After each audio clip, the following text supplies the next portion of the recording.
Hey guys, I hope everyone is having a good weekend. I know class was a little disjointed at times on Thursday, interrupted at awkward times, so I just wanted to give a little recap of the situation analysis part, at least kind of a big picture, gestalty type view, to make sure you kind of understand the big picture of what's going on.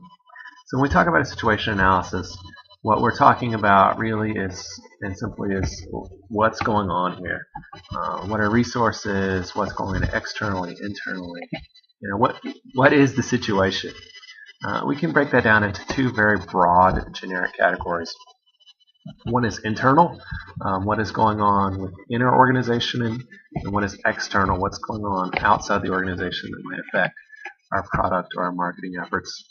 So just real quickly, I want to touch on the three components of your marketing project that's due next week.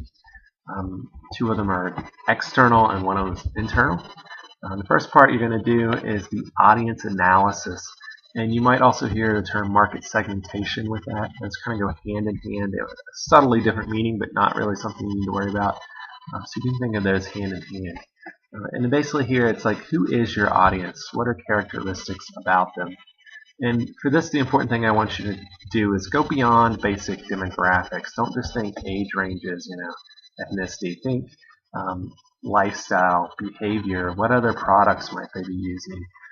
If it's relevant, what's their political leanings? Think simply beyond straight numbers. Just do a little thinking behind that. Next thing you're going to do is often called a needs analysis or a preference analysis or an opportunity assessment.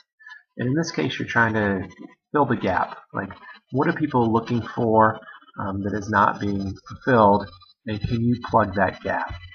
So there's three ways to look at that. The most common one is a need, a want, or a preference. For that, we often use surveys, to find out what people are looking for.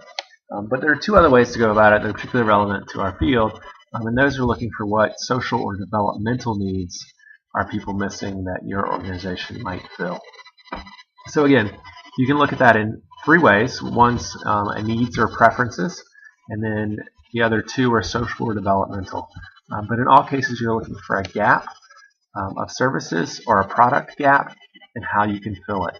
I don't expect you to necessarily collect all that data, but I would like to at least you tell me how you're going to do that. And there's lots of different ways to go about that. So make sure you kind of explore different ways. The third thing you're going to do for your draft one is now an internal. And this is pretty straightforward. It's a marketing audit. And it's what marketing efforts are you doing now? How successful are they? And what is your capacity to do additional efforts? So again, very simple, basically what's going on.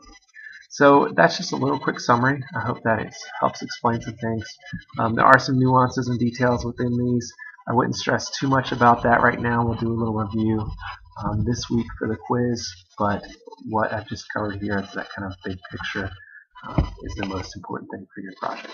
Okay, if you have any questions, you guys all know how to find me, and I will see you Thursday.